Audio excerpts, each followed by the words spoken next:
welcome to Saturday Morning Retro, episode 19.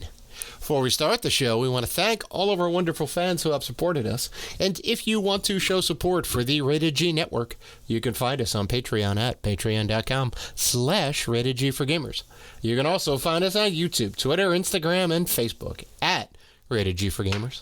And finally, please rate and review us on iTunes and Spotify. We appreciate all the love. This is Saturday Morning Retro, episode 19, folks. This is a podcast on the Rated G Network focused on retro gaming, giving ourselves an excuse to play our collection. I am your host, Dave Rotino, and this is my co-host, Dan. He may just be in the Japanese Mafia, Robinson. Maybe. Wow, it sounds like a man who may be in the Japanese Mafia. It's very cagey. Sorry, I'm teasing some things for later. I could be in a Fast and the Furious Tokyo Drift, but I mean, oh, the worst of the series. The worst of the series. That is not true. No. Oh no! Tell me which one's worse. Part 2, maybe part 2. No. Part 2 was good. Wasn't great. Part 2 was good. No. The last one, part 9, wasn't great. Oh, come on now. Part 9 was a fun ride. Better than 3. Better than 2. They went to space. Dan, everybody goes to space eventually, all right? The Leprechaun, Jason. Aliens took place exclusively in space, so every single one goes to space. Okay. No, you have a franchise. What? James Bond went to space. Come on. You have a franchise that goes long enough. You will go to space. You will go to space. James Bond going to space. I can't believe Tyrese with duct tape going to space. I'm sorry. Listen, it's inevitable. You have a franchise that goes on for so long, they will go to space. I would rather Tokyo Drift than the last one. Sorry. Wow. All right. You got Judi Dench in the last one, right? Come on now. That's star power, baby. Tokyo Drift wasn't that bad. It was bad comparing. Okay. Two. When Dad says something isn't that bad, he's apologizing for the horrible one in the series. No, it's really not. That's some positive notes to it. You can't even say it was good. I'm apologizing that Paul Walker wasn't in the whole film. I'm apologizing that Vin Diesel only made a guest appearance at the end of the movie. Oh my God! Well, he wanted out of the series at that point, but he wanted to do other things. He just didn't want to do sequels to anything at that point. He wanted to do other stuff. Yeah. And then he came around and did nothing but sequels afterwards. I mean, you got to go with what works, man. You got to go with what works. So they're going to give you a paycheck to ride around in a damn, Nissan or whatever. You're going to do it, time and time again. What made him a star? Come on. They should have been in Fast and Furious 3. I think full-fledged. They certainly should have had the full cast, and it wasn't even it was kind of its own thing up until part 7 when they actually tied it all together. So it was kind of a black sheep, kind of whatever. Part 4 kind of rebooted it a little bit, and then they're like, now we're going to bring it all together. That's not true. What's his name? Chen, right? I think Chen was in 4 or 5 when it was just this is. They tied it in part 7. 3. I know that because they had the Revenge Tale. I know, but he was in. But Chen, I think his name is Chen. I'm not. I don't remember his name off the top of my head. He was in, I think, 4 or 5, right? And it was that was that's the prequel. Oh, maybe, yeah. Right, and then he supposedly died, right, in part 7. So, spoilers for anyone who hasn't seen part 9. Pun intended. Pun intended on that one. Spoilers. All pun intended. All pun intended. Well, Dan, this is not the Paul Walker podcast, but the Saturday Morning Retro podcast. So, well, this is not the Fast and the Furious podcast, which it should be the Fast and the Furious podcast. We could talk about that all the time. I could talk about. I love the Fast and the Furious. Let's go. Spin-off podcast, baby. Up until 6 or 5. What? No, 7. 5. 7? You don't like 7? 7 was great. No, 7 wasn't great. What? 7 wasn't Dude, great. they drop out of... Okay, no. We're going to get back into it again. But they drop out of airplanes. Come on. It's just fantastic. What do they think they are? Uncharted? No. I'm sorry. I'm okay. No. That was fantastic, part 7. Get out of here. I think They steal the car from the guys. They steal the car from the guy's penthouse, and they go from tower to tower. Come on now. That movie was great. Listen, part 4 was good because it gave us back all the main characters that we knew, right? And they sprung Vin Diesel from jail because he got caught. And then like part 5, they're like hiding out in Brazil, and I think The Rock came in for the first time. Hell yeah, he's franchise Viagra, like he likes to say. Yeah, there we go. He brought it back. Yeah, after that, I thought that would be the end of it. To be honest, after that, God no. They make millions, man. They say they're going up to 11, so they got 2 more movies to do. Oh yeah, on. Of course. Come on, I mean, are they gonna like? Where can you go now? You can't. You already went to space, so you're gonna like dig in the ground and underwater, baby. Come on, be like James Bond. Get that little submersible vehicle, right? It goes from land to the water, turns into a submarine. Yeah, man. We already had it. They already had a submarine in like 7 or 8. Part 8, by the way, part 8 with Charlize Theron. Come on now. She was in 7 too. I think she was in 7 as well. I think she was like the bad guy in 7. I think no. I don't think she was the bad guy in 7. I think she was introduced in 8. Maybe. I haven't seen 7 in a while, so I'll have to watch it again. All right. Let's get this. All right, let's get the show on the road. We have an awesome show this month. All right, we're gonna do a deep dive into our backlog, and we're gonna talk about Yakuza, the original for the PS2, and Dave is gonna talk about Guardian Legend, a classic on the NES. But before we get into any of that, we always start Saturday morning retro. Okay, well, I like to start my Saturday mornings with blueberry pancakes or Cheerios when I watch cartoons. But we're always start Saturday morning retro with this time in gaming history. And this time, March 22nd, 2005, the original God of War was released. It turned 17 this year. 17. Hot damn. That's fantastic. It's a senior in high school. It's a senior in high school. It's about to graduate. The original God of War that started it all off, and it's a fantastic game. I actually didn't play that's a lie. I did play it. I did play the original on the PS2, but I really got deep into it on the PS Vita because they have the collection on the Vita. Yeah, I mean, it was really like it was kind of a landmark video game, I think. Not that anything in the game hasn't been done before, but I think it really kind of put an amazing package together. Like story-wise, right? You pray to the gods for immortality, and they say, okay, but you have to kill for the rest of eternity. And, Kratos, the protagonist, says, yeah, sure, okay. And then he gets bored of it, right? They bind chains to his hands. He forever has to kill. And he gets bored of it, and he says, no, I don't want this life anymore. And he goes to take down the gods who bestowed the power upon him, which is crazy, right? You fight Ares in the first one, the god of war, right? So you usurp and then become the god of war, and then you end up taking down Zeus in part 2, right? It's insane. It's insane. Fun fact. Ares in Greek mythology, they say God of War just because it sounds cool, but he really wasn't the god of war. I forgot exactly what he was the god of, like god of evil, or god of specifically, yeah, okay. Yeah.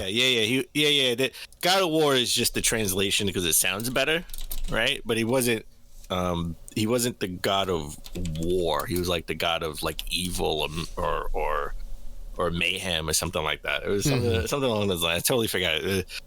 Google. I'm sure if you Google it, you can find it. But he wasn't the actual God of War. But it does sound better, God of War. Well, sure, it's badass. Yeah. So amazing. Right, yeah, I mean, I love this game so much. That was my Halloween costume in 2006. I made that happen. That's true. All right, I made my own. I made the whole thing myself too. I made the blades. I made the outfit. right? I was sewing stuff together. I made like the kind of the animal skin bracers, right? I made the little red thing that comes down, and I had the little. I did all the body paint. It was it was something, man. It was something. So Dave, are you getting any good pickups this month? Always and forever, Dan. Now, I had the finds. I don't want to say of a lifetime, but it was pretty close. No, you know what? It was a find of a lifetime. I was doing my digging, right? Looking around on Craigslist and all that, and I found a guy in South Brooklyn who was selling some of his old consoles. And, I got in contact with him. We had a little back and forth. I said, all right, I can be down on this day, and, I'll come take a look. And he was a really nice dude, and he said he had a lot of other people who were asking about these consoles, and he said, look, you hit me up first and all that. I will save this stuff for you, and as long as you come down, and I said, all right. And he had a Sega Dreamcast, a Sega Saturn, a Game Boy Color, and a PlayStation 1, and I got everything but the PlayStation 1. Why? So, why not the PS1? Because I've already got like 2 of them. Just didn't need it, and I got them for. Oh, I didn't know that. I wish you would have said that. Maybe it's a different model that I don't have, because it's 3 not. models of the PS1. Well, there was 4 if you count. Okay, well there you go. I only have 2. Yeah, I have the original. I have my original, and I have the PS quote, in quotation marks 1, the mini. PSONE, yeah. Yeah. It was pretty common. I don't think it was either a Model 2 or a Model 3. Model 2, I think it didn't have the RCA jacks on the back. I don't think this did. It did have the little port on the side to hook up the 2 different models. I would have took a look and see if it's a model I don't have. I would have took it. I would have given you the money for it. Yeah. I mean, it was in okay condition. It was just a console by itself. I don't even know if it worked, so who knows? But I managed to test the Dreamcast and Saturn. They work perfectly. The price was amazing on it. Cannot complain. I got that with a atomic purple Game Boy Color. So that was like pretty awesome. I have a Game Boy Color. I have a couple Game Boy Colors. Didn't have a Dreamcast. Didn't have a Saturn. Now I can play all my Dreamcast and Saturn games, which is like 20 maybe. I've got 20 games I can play on it. And then I also picked up Battlefield Hardline for the 360 sealed, which is nice. I also have it for the Xbox One, but now I have it for the 360. So, yeah. So how about you? Well, I completed my Mario Kart Live Home Circuit collection. I got the Luigi set. I had Mario originally during Christmas, and now I got Luigi. So I have both Mario Kart's Live Home Circuit sets. I didn't know until you told me that Mario Kart Live Home Circuit is a download. I thought the actual game came in the box. I never opened it because I don't have any room to test it. No game. Yeah, you download the app basically. Yeah. Well, I thought like the cardboard boxes, like the cardboard. The name escapes me. Like all the cardboard, the most expensive cardboard you ever buy in your life for a Nintendo Switch. Yeah. The Labo kits. They actually have the game in the case, in the boxes. So I thought maybe it came the same way.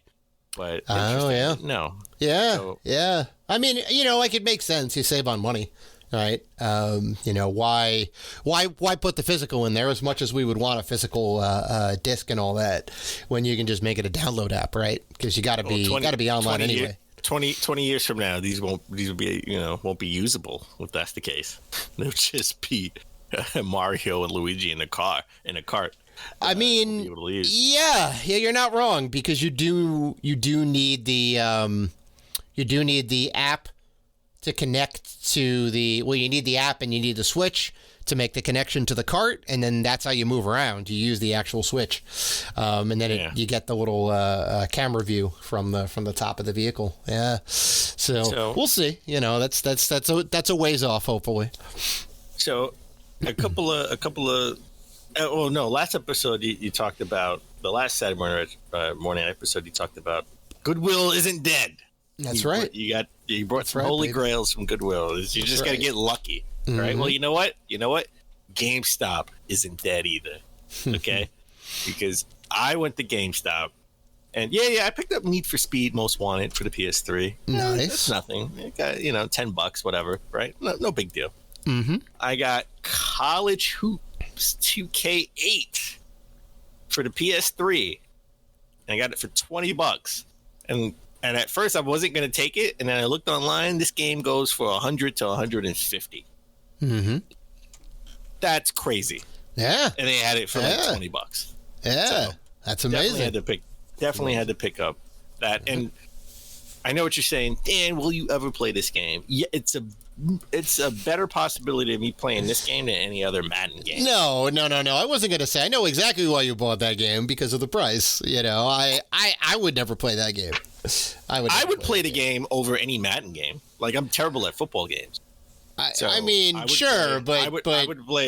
would play this because it's basketball. I'm a big I love basketball. Basketball fan. But would you play this game or 2K22 or 23 next year's game? I would play both. I would love to play. See, the difference is on this game, I would recognize a lot of the characters because characters, players. Well, the players. I mean, I guess they are characters too. They are characters in the game.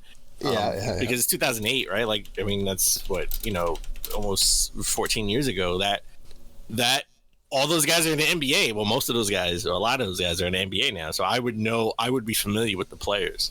Right. Yeah, they all kind of graduated. Yeah. Yeah.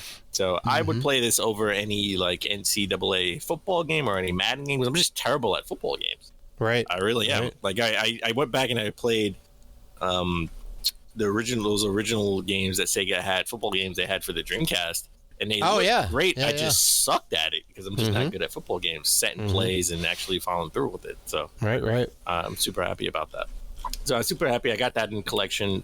Again, Need for Speed Most Wanted, and Mario Kart Live Home Circuit, the Luigi set. So Dave, something that we introduced last Saturday Morning Retro, our top 3. Right, and this month we're gonna go our top 3 NES sports games.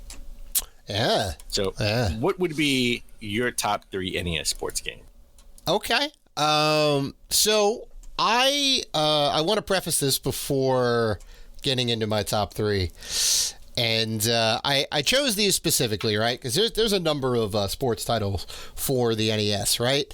And I think it was really the first console where you had actual sports games, right? You look at the ones that are on Atari and Coleco and whatever. It's like they're little sticks with a ball that gets moved around, right? Pong and tennis and volleyball, and they're all the same game, right? Baseball and football, kind of, but they were really rough. And I think when you got to Nintendo, you actually got something that kind of resembled, the real life sport. You'd have X number of players on the other field. Some of these games you could pick plays in, right, as opposed to just like kind of running around, right? There was a little bit of strategy involved. So, and I didn't go with the most realistic because I don't think any of these games are super realistic, but I went with games that were the most fun, right? Because I mean, if you look at Madden and compare it to, any of the other football games, like John Elway's Quarterback Club, right? There's some similarities, right? There's 4 downs. You can pick some plays, but it's really rough. So I didn't necessarily go with the most accurate or the most sim style game, but the games that are the most fun. And I went with my number 1 pick, Tecmo Super Bowl. Right, not the regular Tecmo Bowl, Tecmo Super Bowl, because they added in, I believe, all 28 teams, where the first one only had maybe half of the league. And it also had more plays. I believe there was like 8 plays as opposed to 4 in the first one. Your players could get injured. I believe you could substitute players in and out. So they really did a lot more. And I think they even had like a season you could play to the Super Bowl, if I'm not mistaken. So they added in a lot more, but it's still the same fun football game that you kind of know and love. It's easy to pick up and play. It's real easy to get into. Not too difficult.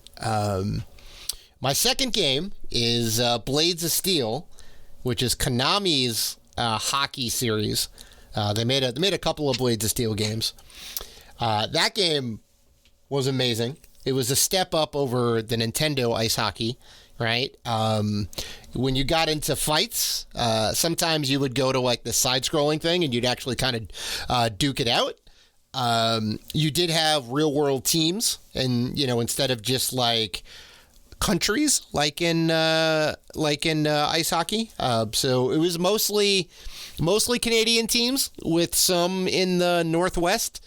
I think you got the Kings and a couple other teams in there. And it was just, it was a solid hockey game, right? But it wasn't too sim-like, right? You just kind of pick your team and you kind of go at it, try and score some goals. And the final game, RBI Baseball. RBI Baseball. This was this had a handful of major league teams. They did have the major league license, so they did have like players like Ozzie Smith and Roger Clemens, I think, was in it too, and a couple other teams. And you had the American team and the national team, which were kind of like the best of the best for each of the leagues, right? And it was there was enough in there to where it was, there was some strategy. You could kind of swap out players. You could swap out pitchers when they get tired. You control the whole field. You can steal. Right? It was, it's really kind of a solid experience, right? And when you knock it out of the park and you hear that noise and you go, yeah, it's going out of there, then the fireworks go off. Oh my God. Yep. Let me ask you a question. Do you think any of those games still hold up today? Hell yeah. That's Really? part of the reason I picked them. I think all of these games hold up today. Yeah. I would say no to Tecmo Super Bowl. Oh, it's great. I mean, like, if you compare it to Madden, it's a completely different game. Madden is a football simulation, and it's got a lot of layers, and you can do a lot in it. Tecmo Super Bowl is a little bit more arcadey. It's a lot more arcadey. And it's really a guessing game, right?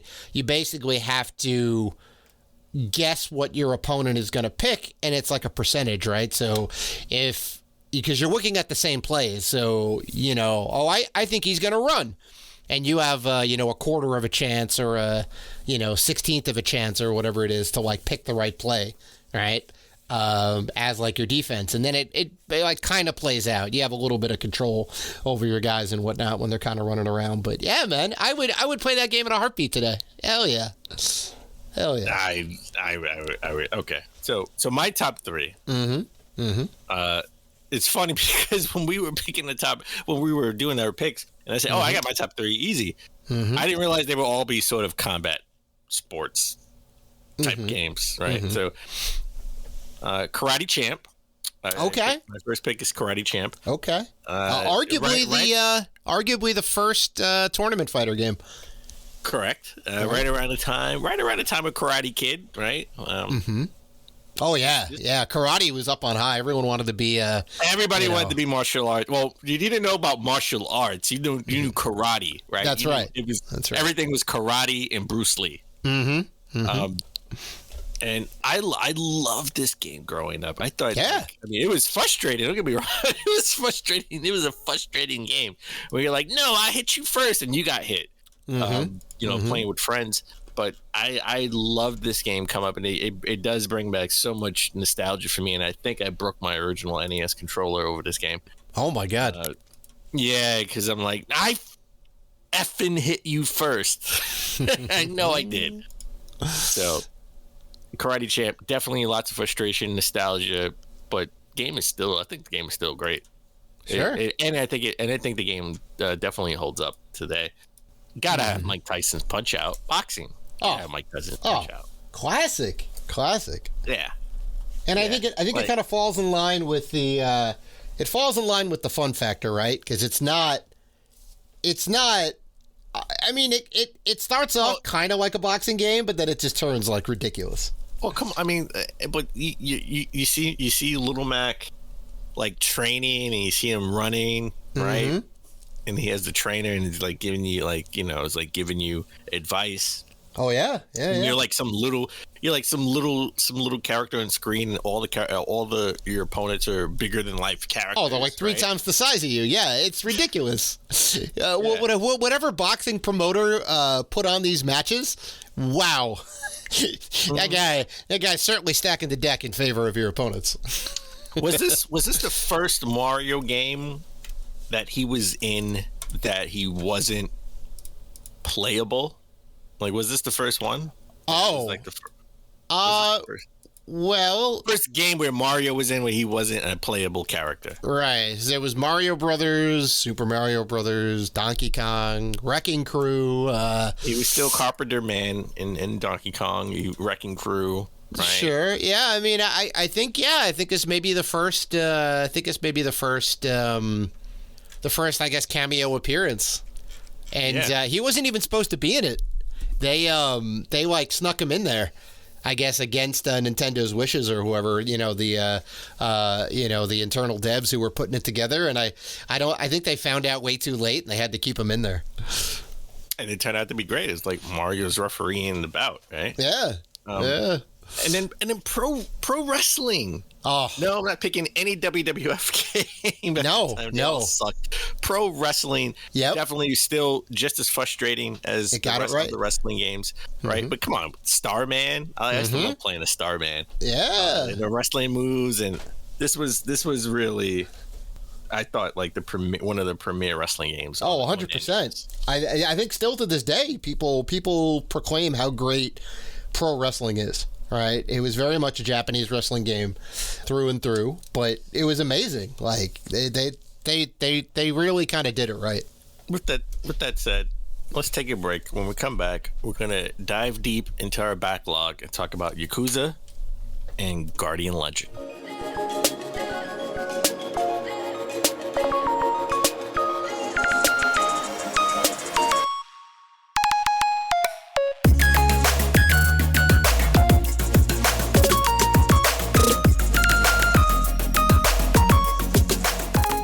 And we're back. All right, Dave. Let's dig deep into our backlog, and let's talk about Guardian Legend for the NES and Yakuza. Let me go first. Mm-hmm. I know you've never played a Yakuza game. I've talked to you off camera, sort of off mics, about the Yakuza game, about just the whole series, like even Judgment. Right. So I'm going to start off a little differently than we usually do on these. The thing that got me really hyped to play this game, well, the whole reason why I wanted to play this game is because I beat Judgment and Lost Judgment, right? Which are the new iterations of this game, the modern versions of the Yakuza games. And I said I wanted to know where it all started, right? I wanted to get in and see how it was when this game first came out with the original Yakuza game. Mm-hmm. So that's what really got me hyped for this, playing the new modern games. I wanted to go back. At some point, somebody's going to play the new modern Super Mario game, right? And they're going to want to go back and play the original and see where it all started, right? Of course, right? Differs. Right. So that's what happened with me. The game originally released. I didn't know this. This game originally released in September 5th, 2006, in North America. It came out in 2005 in Japan. Right. I think in early 2005, it was actually called Project J. I don't know what the J stands for, but probably Judgment. Project. Probably. I'm serious. Early. I bet it was called Project Judgment. It was probably It was published and made by Sega R&D. All right. Mm-hmm. It only came out for the PlayStation 2, probably PC. I didn't see it. I didn't. When I did research, I didn't see it if it was out on PC at the time. But I can imagine maybe it came out on PC. But it definitely console-wise, it came out on PS2. and Right. it's sort of an action adventure game with some role playing elements in it. I played it. That kind of makes sense. Not to cut you off. It kind of makes sense. It only came out on the PS2 because if it was 2005 in Japan, probably before the 360 came out, and yeah, there was the original Xbox and there was the GameCube, but considering the size and scope of the game, and the fact that the original Xbox had no popularity in Japan, it makes sense that it was PS2 exclusive. So I went back and I played the OG. I played the original Yakuza on my PS2 Slim. Mm-hmm. So I did play this on original hardware. I didn't play the remake. I didn't play any digital versions with the enhancements and upgrades. I played the OG disc that I have in my collection. Right. This at the time was deemed as the Japanese GTA, or the spiritual successor to Shenmue. Right, because we had Shenmue 1 and 2. We actually got 3 a couple of years ago. Yeah. But, this was the next version, the spiritual successor to Shenmue, but the modern version of the Japanese GTA. And I think that moniker, the Japanese GTA, is unfair because I think it's different in more than GTA was at that time. And I'll explain why when I get into it.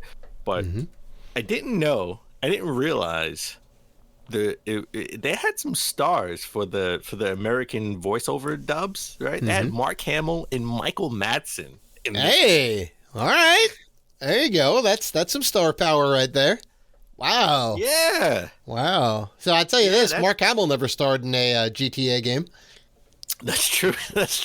Well, did Michael Madsen ever star in a GTA game? I I believe he was in 3 or 5. Actually, I think he played Michael, or he was the voice of Michael in 5. If I'm not mistaken. Come on. We got Luke Skywalker in the Joker from Batman animated series in this game. Doing voice acting. That's right. Lots of cursing. I will say that off the back. Lots of cursing in this game. So if I know GTA was sort of and I think that's where a lot of the comparisons start and end for me, at least. Like the original, modern day GTA games, not the first 2 that were sort of top down. The modern version open world GTA games where they were controversial in so to speak, I think sort of start and end with me with all the effing cursing that everybody's cursing in this game. So I'm like, man, this is a lot of cursing. So I've had kids, they can't play this game just yet until they get a little bit older. So this is definitely not for the youngsters. All right. But this game, definitely a lot of cutscenes, and I love my story in the games. I love story like that. That drives me to play a lot of games for the most part, most of the time. So definitely the story is sort of propelled through their cutscenes, and then. If you've played any of the Persona series, and we've talked about it, especially when we first started podcasting, and we talked about Persona 5 and the weird storylines that they have in that, this ain't any different. Just as wacky, huh? This is just as wacky. You follow the story of a guy called and I'm gonna butcher his name because I butcher everybody's name, so forgive me. Kiyu Kazuma. Right, so we'll just say Kazuma for now. Okay. Yeah. Sure. The game starts with you're in the Yakuza and your boss, who's the head of the Yakuza, is like going to rape a young girl, and one of your friends stops him by killing him, and you take the rap for it. Yeah. You take the rap for it. You spend 10 years in jail for killing the leader of the Yakuza clan. Wow, that's not surprising. It's not surprising. Yeah. So off the back, the story is bananas. When you get out of jail, you're in the middle. You're thrusted into the middle of this gang warfare of the different rival gangs in the Yakuza trying to take power, and you find out that it's 10 billion yen missing, and everybody's trying to find this money. And there's a mysterious little girl that you encounter, and you're protecting, right? And you're like, who is this little girl? You don't even know who this little girl is, and you're trying to figure out the little secrets. So I do love the fact that even for a 2000 and I'm really going to say 2005 game, because that's when it originally came out in Japan. It came out here in 2006. I love the deep character development with lots of twists and turns in the story. Like, this is something I would see in games for the last 10 years. I didn't think it would have that deep of character development and twists and turns back in the mid 2000s. Yeah. Well, I mean, you talk about kind of GTA, and GTA really kind of kicked open the door in terms of 3D open worlds action game that had like a kind of meaty story to it. So, well, okay. So you know how people play like Halo and Destiny. They play them mostly for the multiplayer games, right? For the multiplayer aspect. I played the GTA games just for the open world aspect back in those days. I never played the story. Never. I know it's blasphemy thinking of me, Dan Rob. Like I play games for stories, but back then the hook was, it was an open world game where you could do anything, and that was something unheard of in games at the time. At that time. So I played GTA just for the open world aspect of it. I didn't play it for the story. I never finished any of the GTA games, even to this day. I never finished it. GTA 5, I never finished anything. I never finished the main story. I played it just for the open world aspect. Right. So to me, going back to the playing a game in the mid 2000s and it having such deep character development and twists and turns in a story, and such a deep story, regardless of what I think about the story, I can think the story is kind of trash, which I don't think it's trash, but I don't think it's great. I think it's another just like Persona, right? A crazy out of this world wacky story. Such deep story elements and character development, like wow, 2006 2005, that's crazy. Right now. And I have to ask, because this was kind of during a notorious time in video games where the voice acting was kind of a second or third thought. They didn't really put a lot of time, effort, and money into getting good voice actors. Now I know it has Mark Hamill and Michael Madsen, but as a whole, it has other prominent voice actors. I name dropped two people who are known for their acting, let alone being voice actors, right? So I don't think it's cheesy. It doesn't come off cheesy, but that's my opinion. I've read a lot of reviews on it where some people thought it was cheesy at the time. Okay. But they praised it for having the star power, but they thought some of the other, just how it was done was cheesy. But I don't think it comes off as 2005, 6, mid 2000 cheesy at all. Okay. It didn't take me out of it. The voice acting didn't take me out of it. It brought me into the game a little bit more, if that makes sense. Yeah. So, listen, Yakuza is a third-person open-world action adventure game. So you know what that means. That means you can go, for the mid 2000s, you can go anywhere you want in the realms of the map. Right. It's a relatively small map, right? Linear when you do everything on the main story, but you can veer off from the main story and go anywhere else in the map and go to stores, just like in Judgment, right? I was telling you when I played Judgment or Lost Judgment, you have to go into sort of the convenience stores and get your food. Right, because you gotta, you need your food to boost your health or your XP when you're getting to battles. Same thing here. The difference is, and I quickly found out, you only can hold 9 items, so you have to be strategic in what you're holding in your inventory. You can't hold more than 9 items. I made sure to hold at least 7 health items to help me with my health. And I think you know this, and if you've been listening to Rated G for a while, you know that I make it harder on myself because I never level up my characters unless I have to, right? And I made it to a certain point in the game where I kept getting my ass whooped, and it was because I never leveled up my character, and it made me level up my character. So when I had this big battle with like 50, I'm exaggerating, with like 50 people, it was probably like more like 15. I wiped them out easily, easily in combat, and combat is so fulfilling in this game, just like it is in the modern Judgment or Yakuza games. I could see where they started off, and combat is just as fulfilling with strong attacks, weak attacks, combos. The combat in the game is superb, even to today's standards. Now, right? with the whole combo system and all that, right? I'm assuming there's kind of an upgrade path or an upgrade tree or whatever, right? You can get different abilities and whatnot. Yes, You can expand out your like combos and all that, and new moves, and that brings me.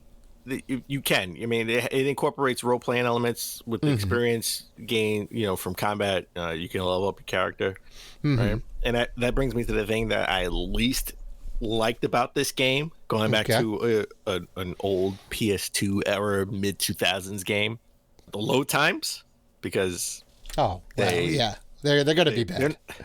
They're not as atrocious as some PS2 games of its era. They're not as atrocious, but when you're leaving a certain section of the map and you have to wait for it to load, it takes like a minute or 30 seconds, where it's a seamless transition nowadays, where it doesn't take it takes like a quarter of a second, and you're waiting 30 seconds for it to transition from this part of the map to this part of the map, right?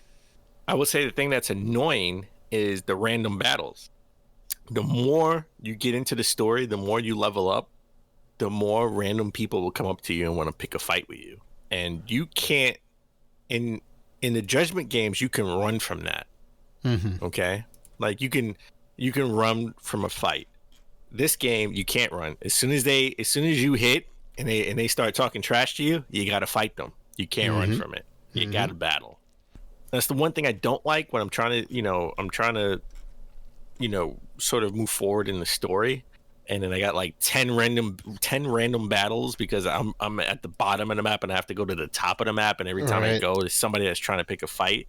And I know that's trying to pad out the game, but you do need to battle people because you need to level up. Right. But, let me level up when I want to. Let me level up when I want to. But that was one of the things that I least liked about the game was, oh my God, I would so always run to the right.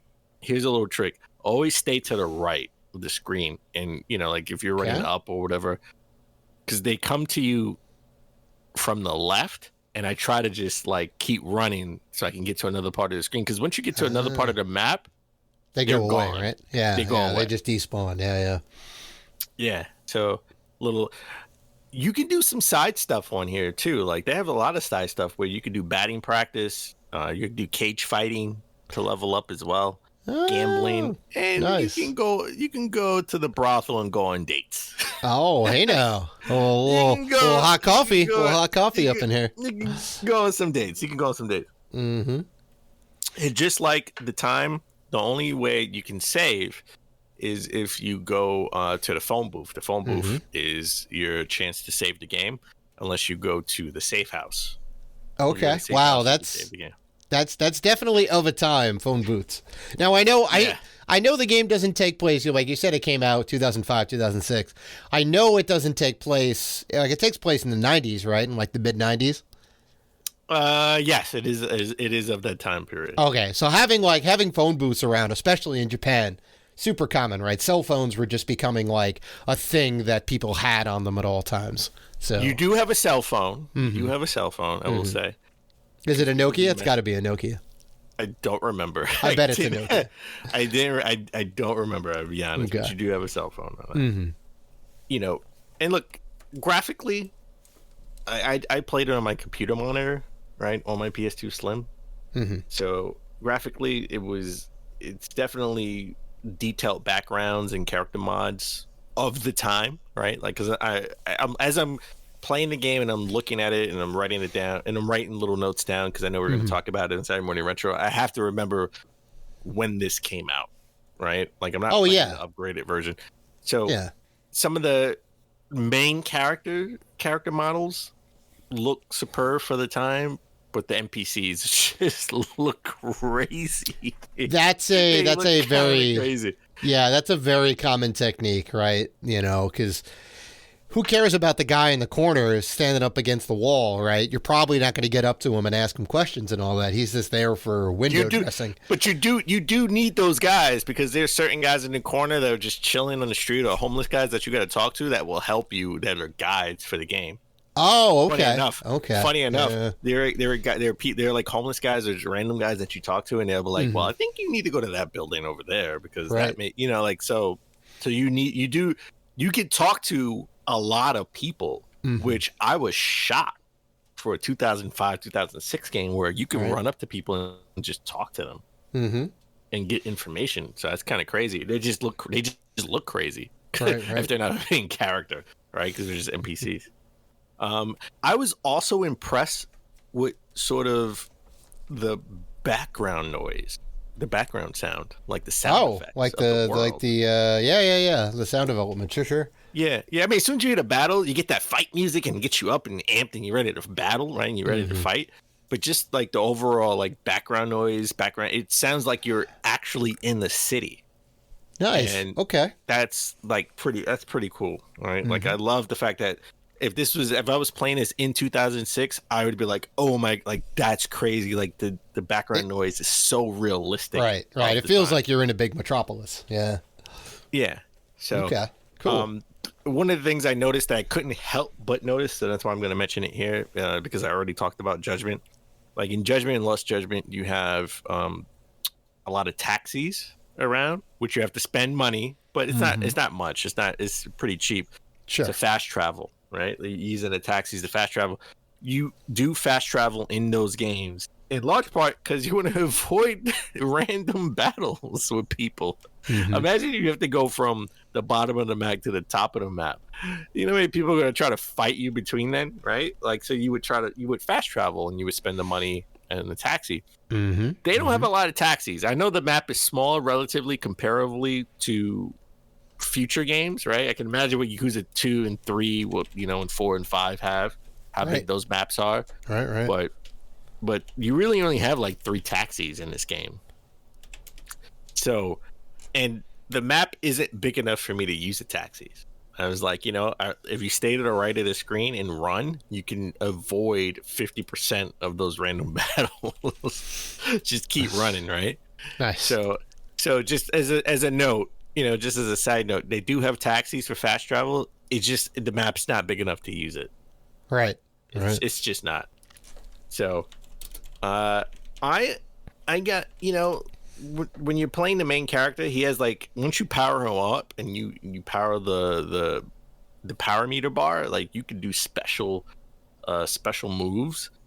And I love the fact it's so detailed where I can like smash people's heads against the wall. Like, and it's quick time events too. Oh. So like I love that part. Like that part excited me as I was doing battles later on in the game when I powered up a little bit more. So that was cool. Does it hold up now? Does the original question, Dan? That's the question. I want to say somewhat. And that's the first cop out we've had in 19 episodes. Well, I'm gonna ask you to clarify on that. I'm not gonna let you get away with it, but it somewhat holds up. Okay. I mean, if you can, the character models don't bother me at all. The load times aren't as egregious as some other games of its ilk, of its time. But if you've played any of the modern Yakuza games or Judgment, I'm just gonna say modern Yakuza games and add Judgment in that mix. By the way, sure. So, if you played any of those games, it's hard to go back to the original. Right? It just is. But if you haven't played any of those games, the original you can play, and they have a remake for it as well. That's on PS4 that you can play. That's right. Yeah. They do have a remake.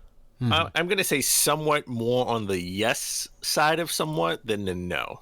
I'm going to say yes. I'm going to say yes. Okay. So yes with an asterisk, right? There's some things you got to get over, but it seems like you had an enjoyable time going back to it. It's got some good bits in there. The story kind of drives you through, right?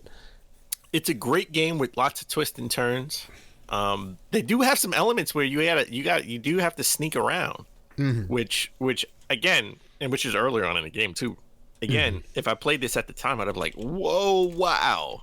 I didn't know how to get through that first part of sinking around early on, trying to blend in. I needed a YouTube video to help me through. I don't know if there is a guide or maybe a manual book, a strategy guide to help you through that part at the time. But there were some unique elements in this game that they tried to be different, and I applaud them for that.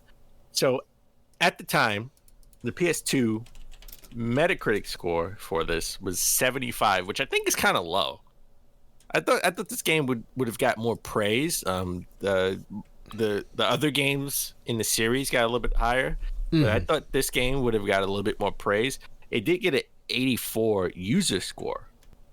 The best review out there is Play Magazine gave it a 95, and the worst score, by the way, I think is ridiculous, and this score should be like retconned.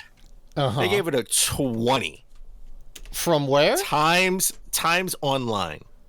I have no idea what this site is. New York Times Online? I don't think it's New York Times. It's just Times Online. I tried to find the actual original review on there. They're first the site's still up. Okay, they're still up and running. I tried to find the original review, couldn't find it on our website. And I give you a little snippet that they had on Metacritic. You can roam around Tokyo, find some bad guys, see some load screens, a couple of cutscenes, some more load screens, press some buttons in a fight mode on, so on. So I think they think it was a little bit more repetitive. I mean, okay. That doesn't seem that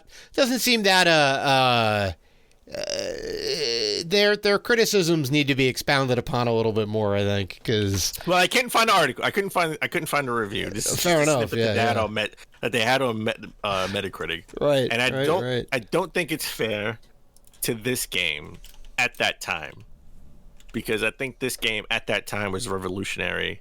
It expanded upon the Shenmue series because it was the spiritual successor, and it took elements of GTA and incorporated it.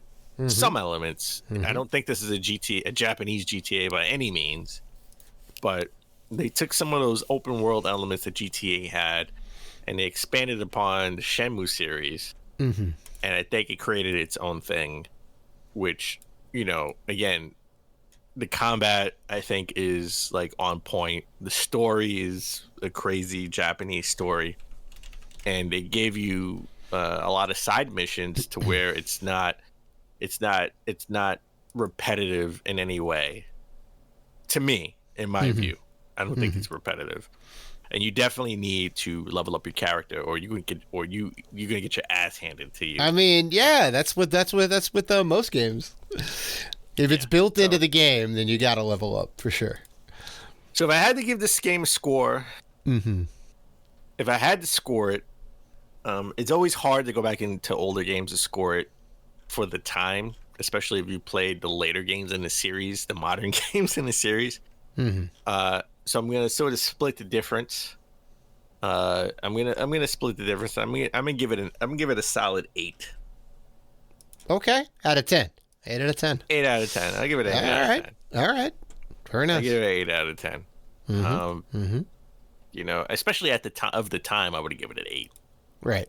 So, if you're looking to buy this game complete at Lukey, they have it for about $56. Oh wow! All right, it's getting up there a little bit. Yeah, it's still affordable. It's not egregious. So, Dave, I'm super excited to know more about Guardian Legend, because I do own this game. I do own this game now, on the NES. And I've obviously played it. You haven't played it. Oh my God, Dan, you are missing out. Now, when Metal Jesus talks about hidden gems, right? To him, everything is a hidden gem. And I love you, Metal Jesus, but Christ, there's got to be some stuff that's not a hidden gem. This is exactly, if you look up hidden gem in the dictionary, you will see a picture of the cover of the American version of Guardian Legend, because my God, that cover is super American.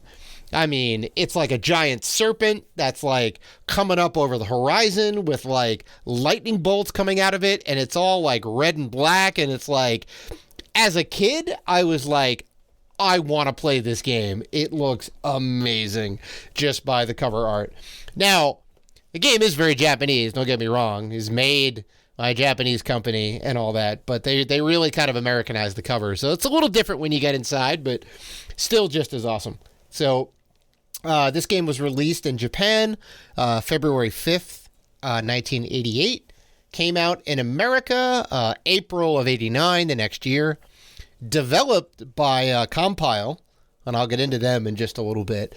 Published in Japan by IREM, and in America by Bruderbund, which you will know that name if you grew up in the 80s and 90s, because they were the ones who put out Where in the World is Carmen Sandiego and all of its sequels. Yes. So they were that company. I love that game. Yeah, it's fantastic. So they did a lot of. I love that series. Wait, I love that series. Oh yeah, yeah. So they did a lot of edutainment. I guess they got the license to publish it in America, and I'm so glad they called it edutainment. It is. That's what it is. I mean, you learn something. You called it edutainment. Now, the Guardian Legend, not edutainment. It's action through and through. But regardless. So this was released on the NES. It is an action adventure shooter, and I'll get into that in just a little bit too. And I played this on the NES emulator, the FCEU emulator for my PC, because I don't own the physical copy of this game, although I do need to. But just to go in a little bit of backstory on the company Compile.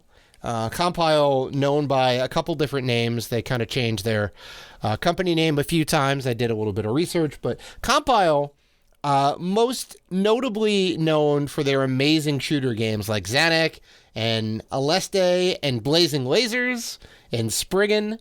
And if you know any of those names, you know how great those games are, and they are very pricey if you're looking to get like complete copies of those games. So... and Compile has made a lot of games for the MSX and a lot of other games that aren't shooters, but they are most known as making amazing shooter games. And this is a half shooter game, among other things. So a little bit about the story, right? So you are a guardian, right? And you're half ship that can transform into a human. I believe you are like a robot or maybe a cyborg or an android specifically. So you are the guardian who is supposed to protect Earth, right? And you're sent out to this planet called Naju, and you have to defeat or basically set off these safety devices to blow up the planet. It sets off a self-destruct sequence, and you save the world. That's the backstory to this game, right? Immediately when you start off, you are playing a top-down shooter. So you're like kind of running around or flying around, I should say, and you're like Blaster Master, right? Like at the time, like Blaster Master was like you're in two games car. in one.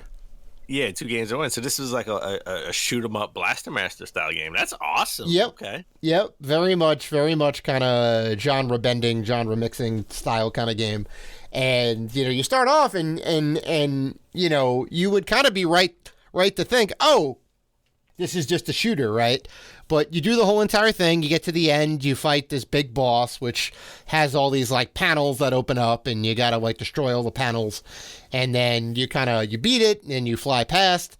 And then they drop you down on the planet of Naju, and now you're in like a top-down Zelda action exploration thing, where you go from screen to screen, and it moves just like it does in Zelda. Kind of shifts over. And you're in this big overworld, and you start exploring, right? And there's like enemies in pretty much all the different areas. Sometimes you'll come across like mini bosses, which they'll kind of lock you in, and then you have to fight the mini boss, and you'll get like a power up from it. Either like it'll be a health power up or like a new weapon or a power up for that weapon, or you'll get extra like chips, which chips are what you use to use your special weapons. So you get like a gun, and then you get like 20 different special weapons, which you kind of collect as you go through, and then you can kind of like, you can power those up as you go. And basically, like, you start exploring around, you find some shops, right? You can buy some stuff. You can buy weapons and this and that. Sometimes you have to make a choice between one or the other. Other times it's just a regular shop. You can buy whatever if you have enough chips, right, or credits or whatever it is, or landers. I think they have these little blue and red creatures in there, which they're used for a bunch of different things. But I think that's you can upgrade. You can upgrade and get better weapons, basically. Yeah. Okay. And so then you basically, like, as you go along, you end up coming across like a lock or whatever, right?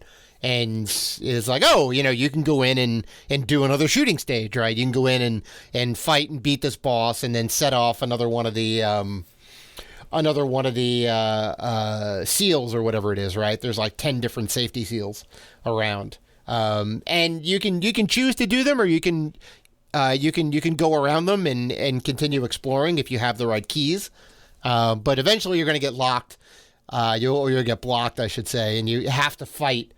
You have to fight in one of these shooting stages, and eventually you'll get keys, and then the keys will open up different areas.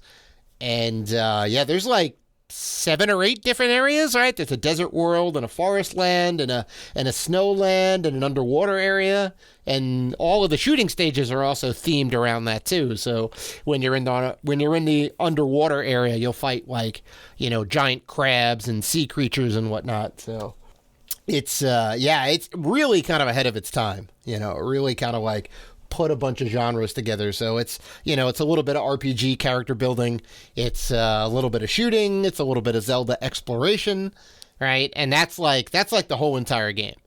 And that's, I like the fact, I mean, but at those times they were trying to do things that were different to stand out, right? Like, I mean, that was the whole thing with Blastmaster, is like to show what you could do on the NES or the or the Famicom, right? And have, you're in this type of game, and now you're in this type of game, right?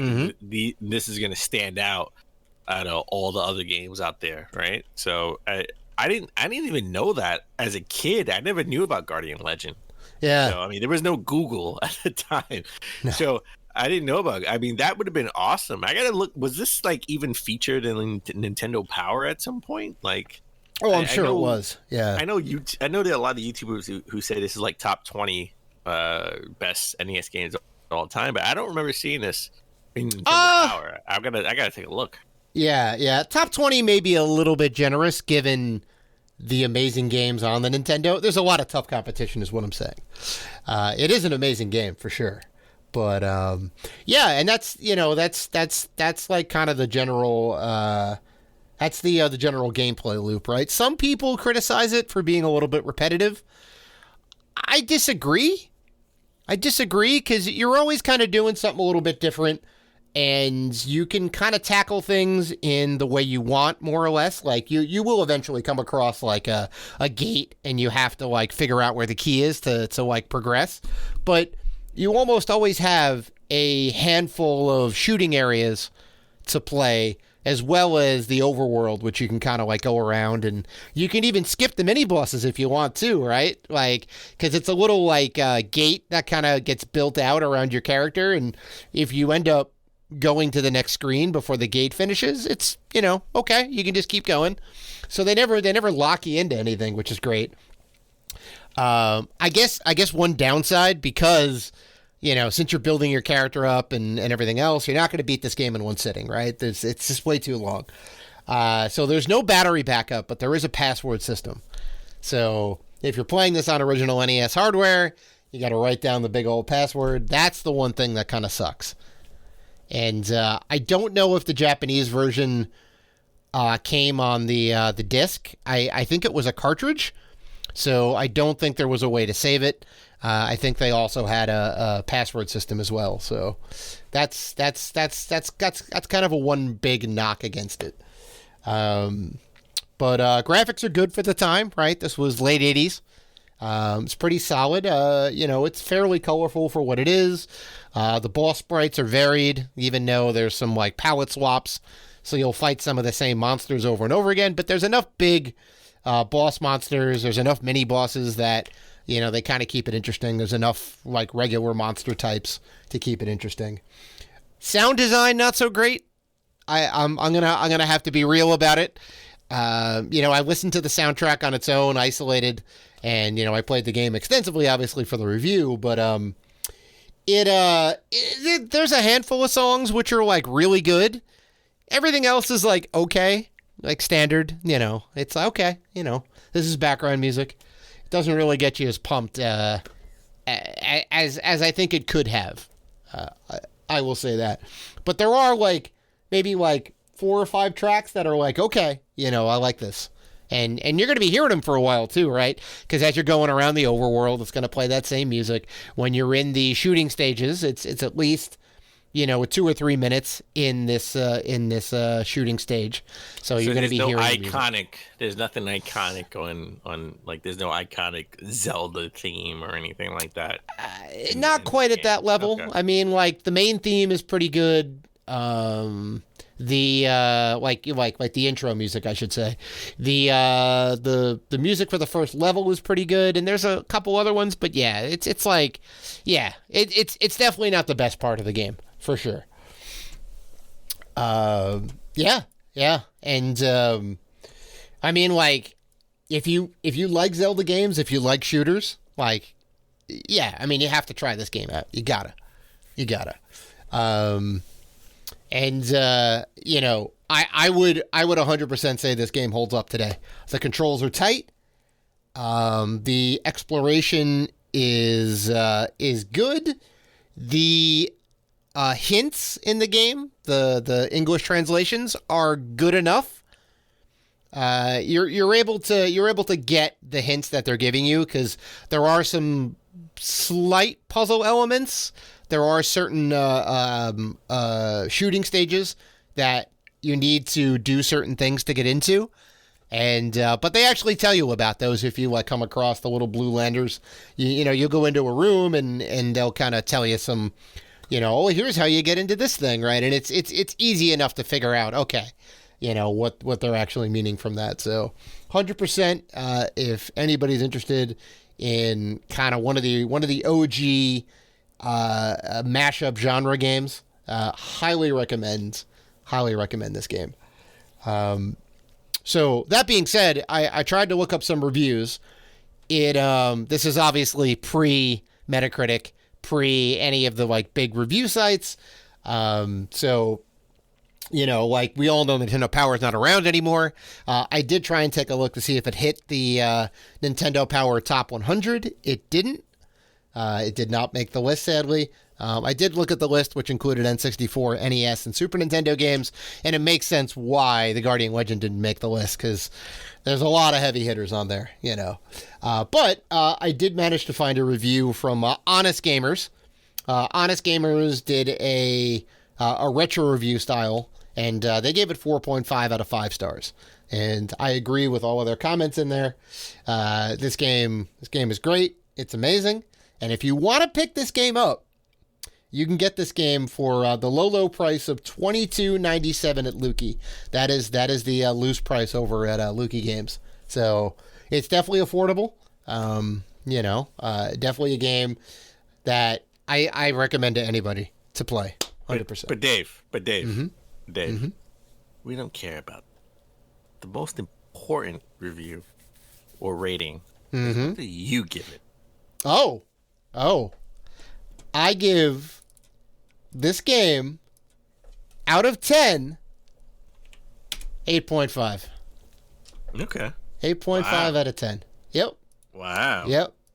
This game is great. It is, pun intended, not necessarily legendary status, but it is really effing good. It is. If it had a better soundtrack, if it had some more iconic tracks, I would say legendary status. But that, coupled with the fact that there's no built-in save, I think those are like kind of the two detriments against it. Otherwise, though, I think it's a fantastic experience. You know.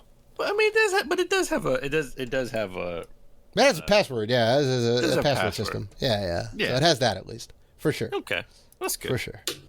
Mm-hmm. It gives me Blaster Master vibes, and I would love to see a sequel. I would love 100%. To see a modern sequel for this game. Oh my god. My god. Well, sadly, Compile's not around anymore. Who owns the IP? I don't know. Somebody does. IREM isn't around anymore. If anybody was to put out a sequel or a remaster or anything, it'd probably be M2. I think M2 would be the one, because I think they may have done. They may have remastered or kind of modernized or ported some Compile games. M2 has done a lot of really good stuff. They did a lot of the Sega Ages, or I think all of the Sega Ages stuff, the most recent stuff, and then some of the older stuff for I guess the Saturn PS2 era. So okay, I could totally see them doing that. Yeah, I would love to have a sequel. I would love to have a remaster, remake, anything for this game. Because this was it. This was just kind of a one and done. There are no sequels. There are no other games that are related to this series. It just kind of is what it is. It's its own thing. Okay. Gotcha. Mm-hmm. Yeah. Well, all right. That about does it, folks. That is episode 19 of Saturday Morning Retro in the books. If you guys want to interact with us, and we know that you do, you can find us on Facebook, Twitter, Instagram, and YouTube at Rated G for Gamers. Also, we are part of the Gaming Podcast Alliance. You can check out all of the fine podcasts featured on there at gamingpodcastalliance.com if you're looking for more gaming goodness. So, please listen, like, rate, review, and subscribe. And as always, keep gaming.